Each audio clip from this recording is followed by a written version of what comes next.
Hello loite ho tuni ni khwa thusim seiding uchule pakai Jesu dana ni ki sei pa thusim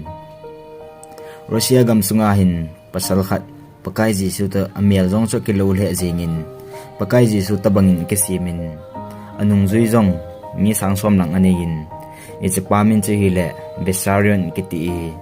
ama hi 14 January 1961 kuma chun an pingin hi Bessarion hi mol chunga mi pi ho to ama nung zui ho mi sangli lang ho to chun cheng khom wa ama cho pathin da na ne gel wa an ho ji wa hi no ho jong chun lung dong mai the hi iti mi sang som jen chun ama cho pakai Jesu ham ti a ta san ham ti chu ne gel mai the hi ken jong kan geli ji chu mi nga mi gu angol thim de du ho chun pakai Jesu hi ti a ta san le chun kilo mai mai ding hin ila mi sang som jen ma hola cho aching thim jong tam tam de hin ila mi cha jenin ata san cho lungdon ta kha chu hi pakai Jesu a ki sei pa la ta san ho jo si jong chun Serbia a chu gam khat ke lovin agam chu 2.5 square kilometer hin lai gam sunga chun a cheng win ama hon ne la cha ngai jo si ho cho ki si movin sum ki ti cho ngai sa pu vi aji chu lai muna chu im jo si cho free a hi tai tu hin ga ge leo chun lai mun cho nup ding dan cho li si chunga dinga ban gam hin ti ti a jong cho nigel mai the u hi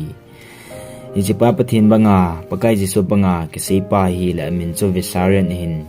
kumsom ni la nga masang cho ama jong e hot banga normal mi kha cho hin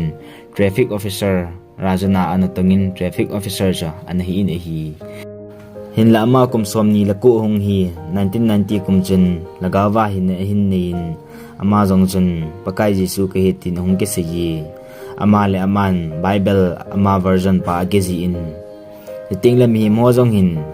a decision ni ama hole ama hon hoi je pen hi di ham chi chu nakilhen diu hitin mi pi ho ko ma cho a sei pi Russia gam hen lang muntin gam tina ko na ama ta san ho cho ahong win ama holim le ama tu sei ho cho ahong ngai jiu win a hi ong ho jo se jong chun desi chunga nei lego imzo se hi pan be bo wetin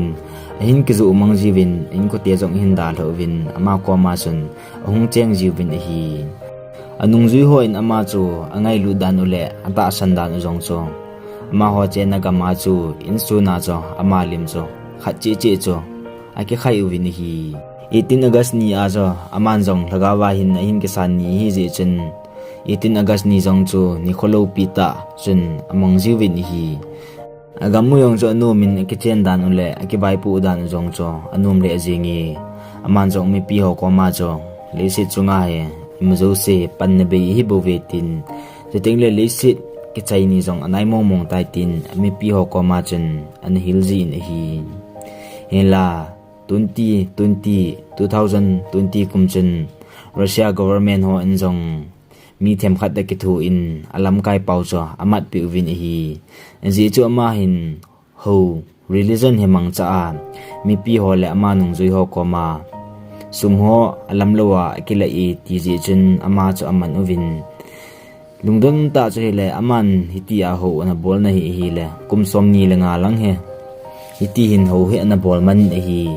in la ma ki mat zo jong chun mi pi ho jong chun ki phin na sa ta chun an ni win hin la phat hong chi chi zo chun ki phin na chu hong thi min tu ni chan gi a he pakai Jesu a ki sei pa chun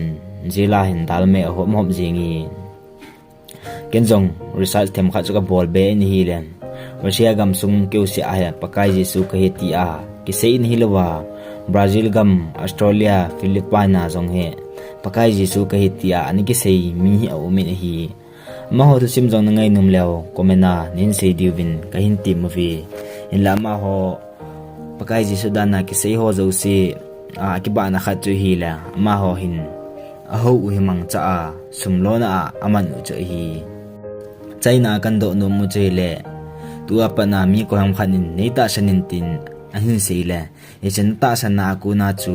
nang man na phat chu pi dam aman na phat chum pi dam ti cho phate cha na ki gel dingin ka hin ti mi e chen chun thu sim che ke cha in ban video ting olin ki mu to ki tau ti